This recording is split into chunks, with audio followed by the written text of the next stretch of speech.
Okay guys, so today I am making an updated video for Alliance Insight format on how to play around Nib. I've already done this for Supreme Darkness format and all of those combos are still legit and still work, so don't worry, but we now have more options because of the inclusion of the Alliance Insight support. Okay, so I have a few different lines for you. The first one is going to be when your opponent nibs you on the first activation of Hallowed because they're trying to stop you from making an Ilia Sylvia. But we don't want to make Ilia Sylvia on the first Hallowed ever anyhow, and you'll see why regardless of when they nib us.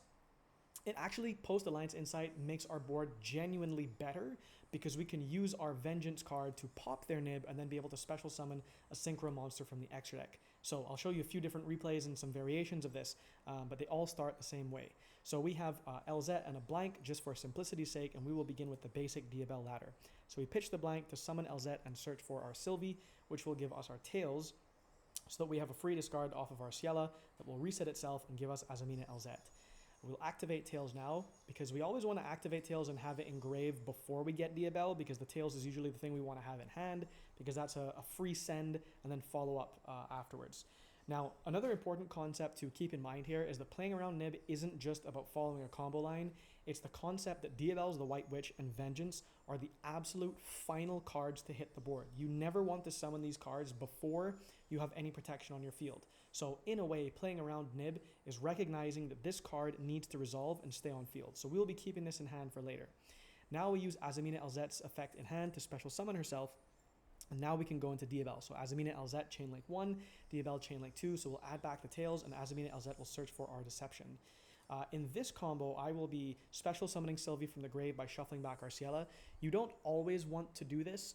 I'll just quickly note here that sometimes you want to keep the Arciela in grave, and when you go to activate Deception, instead of tributing the Sylvie like I do here to add Hallowed, you want to tribute a blank so that you can keep the Sylvie for the very end of the combo and turn Sylvie and Black Witch into Jura, the Thunder Deity. I will talk more about tech options in a separate video, but he's one of the new boss monsters from Alliance Insight that is actually like a pretty good card and also happens to be a time card. So anyhow, continuing with our standard combo, we have added Hallowed Adamina from our deck to our hand, and now we can send Deception, but our opponent is going to nib us on the activation of Hallowed. So we activate Hallowed Chainlink 1, the opponent goes Chainlink 2 nib. Now, a little trick here that is not mandatory but does help your resource game a little bit is you can go Chainlink 3 Diabell and send the Hallowed to the graveyard to special summon an Arciela. Now, obviously, as this resolves, the Nibiru will tribute everything, and we've already used Arciela, and we get a nib token on our field. However, when the chain fully resolves and Hallowed summons Murcielago, because we're planning on getting Diabell back to our field anyhow, we don't have a good shuffle back for Sylvie out of turn should we need that body, for example, to make a Guardian Chimera or whatever else with our Sinful Spoils of the White Forest that we'll get later on. So putting Arciela in grave, which we don't actually need to make again and usually won't make out of turn anyhow, is just a free resource for the Sylvie. So that's just kind of like a free thing that you can get there. Anyhow, now we summon the Murcielago, and Murcielago can give us our Wanted. So now when we shuffle back Azamina LZ in grave to add Hallowed from grave back to our hand, we will now have a free send. So we can activate Hallowed, Chainlink 2 Wanted, and this gives us our Vengeance. So this is where it diverges from what you would have seen before in Supreme Darkness format, because before what I was showing is if you search Sinful Spoils of the White Forest early, for example, off of your Arciela in the very beginning of the Diabell ladder, you would have the second Sinful Spoils in Wanted when you search this off of Murcielago, and then you can make Moragina, and Moragina can bring back the Diabell, etc. But this way, you are searching Vengeance, which is treated as a Sinful Spoils card, and so you have two sends with Wanted, which is free, and Vengeance, which is also free because this card can summon not only from hand, but also from the graveyard. So on res, we're going to bring out Moragina. Of course, as I've shown you before, you can make Saint Azamina first, and that can bring out Moragina, but it is not a necessary piece for this to work. Moragina can special summon an illusion monster from graveyard. So here we will be bringing back the Diabell. This is why it's important that you send the Arciela to grave so that you have a free send for Sylvie out of turn, because this is not going to stay in grave. So now that we have our Diabell back on field and we've recovered our boss monster, we can use the other trick, the like hidden effect of Moragina, where we can use Wanted to banish itself from the graveyard to put back a Sinful Spoils card like Deception, and then we can Chainlink 2 because this card says When an Azamina or Sinful Spoils card or effect is activated, except itself, you can target up to 2 cards on the field and destroy them. Now this is a when trigger, which means it has to be added directly to the chain. You cannot chain block with this. You technically, when you go wanted, chain link 1 to banish and put back, you do have to ask your opponent for a response, and if they do add a response, you won't be able to add the when trigger. If your opponent does not respond, you can use Mo Regina and pop your own Murcielago. Usually at this stage, if they've already nibbed you and they have turned off stuff like Imperm or whatever, they will not be able to interrupt this because you will have gotten pretty far in your ladder. So this will usually resolve if you have gotten to this point. Anyhow, you contribute the Murcielago here, and Murcielago has a secret effect of, if this card is destroyed by battle or card effect, you can add a Sinful Spoils spell from your deck to your hand. And you may recall that we do not yet have access to Sinful Spoils of the White Forest, which in Supreme Darkness format we had to search earlier off of our Arciela. So here we still get access to Sinful Spoils of the White Forest, which is great because we want to use that as an interruption out of turn and have a bonus layer, not just a bunch of monsters that could lose to a single card like Dark Ruler or Droplet or whatever.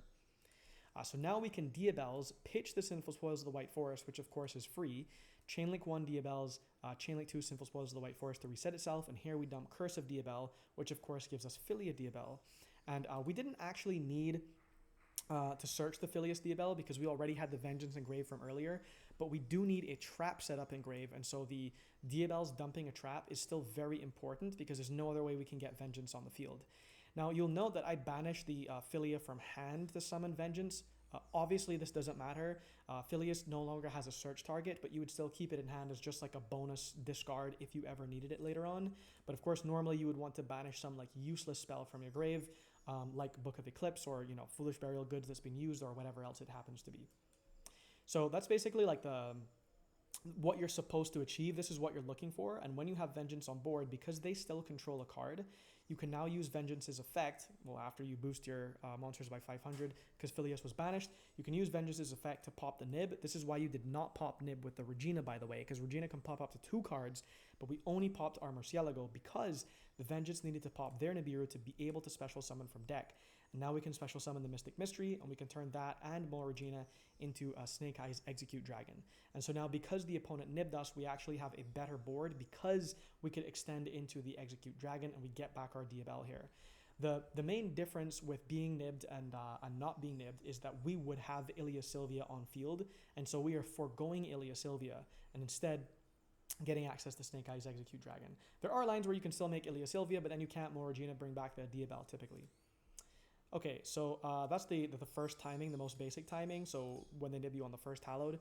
But what if they nib you on the second Hallowed? Because you would basically never choose to make the Omni Negate on the first Hallowed anyhow, so it is also realistic for your opponent to wait until the second Hallowed to use nib. So here we do the basic ladder again, where we are going for a Diabell in a way where we can get access to our Diabells first, and then we summon our Azamina Elzet, and now we have Deception. So this is the first time when we can potentially be nibbed at, but we've also already been able to search Deception and Diabells. So even if they were to nib us right here or right here after we summon the Sylvie of the White Forest, that's still fine because we have Diabells, which is the most important thing, which of course can get access to Vengeance, pop their nib, and do exactly what we showed you before. So anyhow, we tribute the Sylvie to add our Hallowed Azamina from deck to hand. Now we can activate Hallowed and bring out Murcielago. Now the opponent does not nib here because they know that we're not bringing out the Omni Negate here anyhow, and so they're trying to get more value later on. So here Murcielago can give us the Wanted. We can shuffle back Azamina Elzet from grave to give us back our Hallowed, and now we can Wanted, Chainlink 1, and now here is where they're going to nib because they don't want the Omni Negate to come out. I will make other videos on how to play more around Nibiru with a very early SP Little Knight, so that if they have like Nibiru and Imperm or Nibiru and Veiler, you can do that. But this is more like a basic quick video on how to beat Nibiru generally speaking. So anyhow, we go Hallowed Chainlink 1, they go Nibiru Chainlink 2, we go Chainlink 3 Diabell to send the Hallowed to bring back our Arciela. Remember, just because we want to have our free resource. Now we can chain Wanted and add Vengeance. So as the chain resolves here, we bring out the Arciela just as a free shuffle back for our Sylvie out of turn.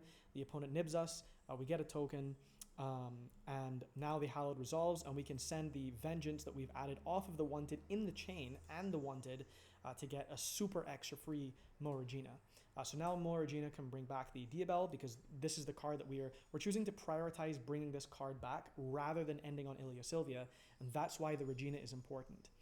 So now we can Diabells pitching a card. In this case, like we are sending the tails that we added back, which you usually wouldn't want to do. So any other blank you have, you would send that blank instead. Or yeah, pretty much any other blank you had, you'd want to send that instead of tails. But I'm just showing you that even if you have no other blank, this still works. So the Diabels will send the curse. Curse will give you Filius, and of course, you don't actually need the Filius, but you needed to dump the trap so that there would be a trap engraved for Vengeance to summon itself out. And here, again, I banish the Filius from hand, but this is technically not correct. The only reason you would do that is if you for some reason thought that you really needed to add back whatever the blank was you dumped earlier, but you should banish this instead and keep the Filius in hand so you have another choice for what you want to send off of Diabel in your opponent's turn. Okay, so now you have the Moragina on field, Diabel, Vengeance, and Diabel's just like I showed you before, and you get the 500 attack boost here off of Filia, and you can pop the nib with your Vengeance to bring out the Mystic Mystery, and you can still go into Execute Dragon here. And then, of course, you can reset your Deception in the end phase, which means that you will always have a send for Diabel, even though you've gotten rid of all of your blanks. Okay, I have two more things to show you. So this one is, if you happen to also be playing Doom Dragon, the line becomes slightly better. So here we're going to do the basic combo where the LZ gives us the Sylvie, a Sylvie gives us Tails, we make Arciela, send the Tails, reset the Tails, Tails gives us Diabels, which we would always be searching if we have not drawn her or drawn Foolish Burial Goods, which is covered in my deck profile, so I'm not going over the deck building stuff here.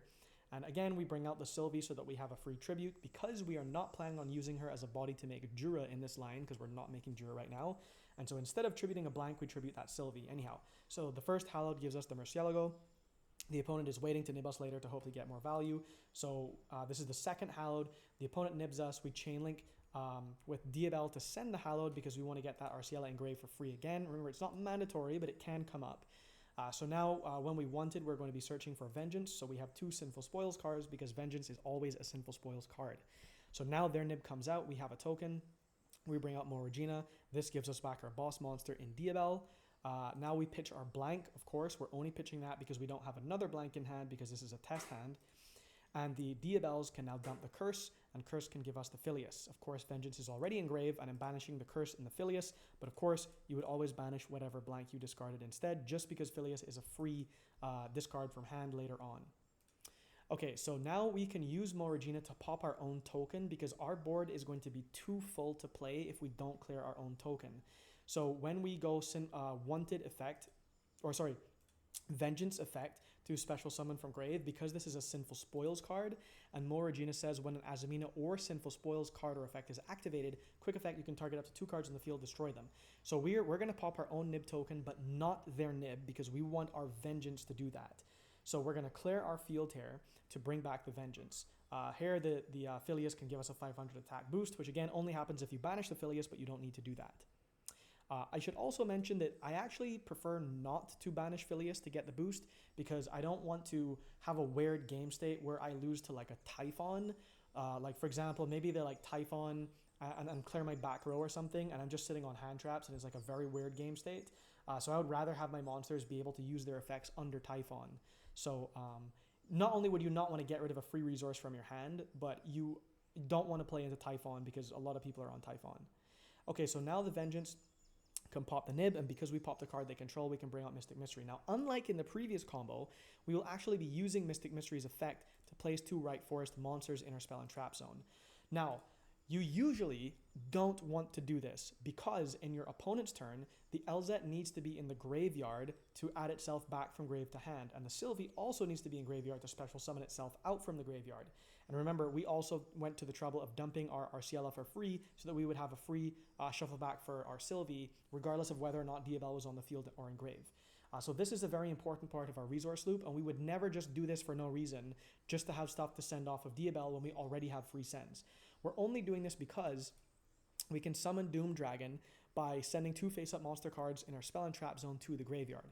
So now, without having to use any of our bodies, we can turn the Mystic Mystery and the Doom Dragon into our execute. And the main difference here is, while before we were using Moragina as the material to go into Execute Dragon, this card is still pressure, because even if we don't have a Sinful Spoils card or effect to activate out of turn to get the pops off of this, the opponent does have to clear this card in addition to all of our actual active boss monsters, because if they don't, this will be able to summon an illusion on our turn, and we'll be able to also on our turn trigger this effect to pop 2 cards on the field. So the difference is just, do you have Doom Dragon in your extra deck? If yes, then you can use Mystic Mystery's effect and you get a free body instead of using the Mo Regina, and you have a little bit more pressure. Technically, you also have the option here, if you were playing a rank 8, to turn like Regina and Diabelle's into a Photon Lord, or I don't know, whatever other rank 8. But I don't think that that's necessary, and I think that your extra deck space will become a little bit too tight if you do stuff like that. And then Deception resets itself in the end phase, of course, and then you, pass turn or whatever. And of course, the Vengeance will be able to summon again in your opponent's turn. Now, the last thing I want to show you is how you can just completely lose to Nib with the field spell. So if we start with the field spell and we search for a White Forest monster, because this is successfully resolved, we will now be dark locked from the extra deck for the rest of the turn. Of course, we can still summon Vengeance as a dark monster because that does not come from the extra deck, so don't, trick yourself there. But anyhow, so we have a 1-card combo, which is great, but even if they only have Nib and nothing else, let's just say you're trying to do, like a strong ladder without the Azamina stuff, and you're like, okay, what's the best board I can build? And you're just basically piloting the deck here where you're doing the same thing where you're making Diabelle Queen and getting access to Diabelle's the White Witch, and you're going through your line here, and the Azamina LZ, let's say, for example, we'll search a Wanted. You could also search for Sinful Spoils of the White Forest depending on what you're going for, but you'll see here that you can get Sinful Spoils of the White Forest anyhow by Wanted getting Witch and Witch placing that card. And whether you search Black Witch or not is very important, because you could potentially make like a Jura with the Witch because the Witch is a 7. So here I'm going to choose to search for the Witch. The Witch will pitch a blank in hand to summon itself and place Sinful Spoils of the White Forest. So this is why we did not just directly search this card off of Azamina LZ, and we chose to get Wanted, to get Witch, to get this card, so that the Witch is now a body on field. So here I can shuffle out the Arciela from my grave to the extra deck to bring out the Sylvie. Of course, we didn't need to do this to tribute off of Deception because we are dark locked, so we're not going to go for those lines anyhow because we can't summon any of the Azaminas. So now we have a level 4 tuner and a level 7 non-tuner, and you can make our Jura here. So you're probably feeling, maybe you're feeling good here, and now you Diabelles and send Sinful Spoils of the White Forest. Now, okay, here's the thing. If you think that your opponent has Nib, if you have a read on them that your opponent has Nib, you do not summon this card. You pass turn. And if your opponent nibs you, you will lose the Diabelle Queen, and you will lose the Jura, and you still have the Sinful Spoils of the White Forest on field that you would send for Diabelles. This would reset itself. Diabelles would dump Curse. Curse gives you Filius, and Filius gives you Vengeance, and then you would pass turn with a Nib token, Diabelle's the White Witch, and then a Vengeance, which is live, so you could actually pop their Nib if you wanted, and special summon a Mystic Mystery of the White Forest, and then you could make Doom Dragon and go into Execute. And so on your turn, through Nib, you would still have Diabelle's Vengeance and Execute Dragon all for free, and having cleared your opponent's Nib. But if you're completely ignoring Nib and you're just going to summon Diabelle's the White Witch here, what happens is you reset the Sinful Spoils of the White Forest, you dump the Filius, the Curse. The Curse gives you the Filius, you activate Filius, you get Vengeance, you special summon Vengeance, and you try to pass turn, and your opponent nibs you, and now you just have a Nib token on your field. So the point of me showing you this is to say that technically you can play around Nib even when you're fully dark locked, but you have to be willing to accept that your opponent may not Nib you, and then you actually are just going to end phase without having summoned Diabelle's the White Witch. So really this is more of like a read play than anything else, but if you are reading the Nib, just remember, whether you have searched the Diabelle's or hard drawn it, you will just pass turn with your Jura and your Diabelle. There is another option here where you could, based on what's in your hand, make a Little Knight first before you are dark locked, but I'm showing you a line where you literally have to start with the field spell and you can't do anything else. So I think that's going to be all for this video, and thanks for watching. If you have any suggestions, let me know. If you want to join the Discord, you can @ me there. I'm quite active. Thanks for watching.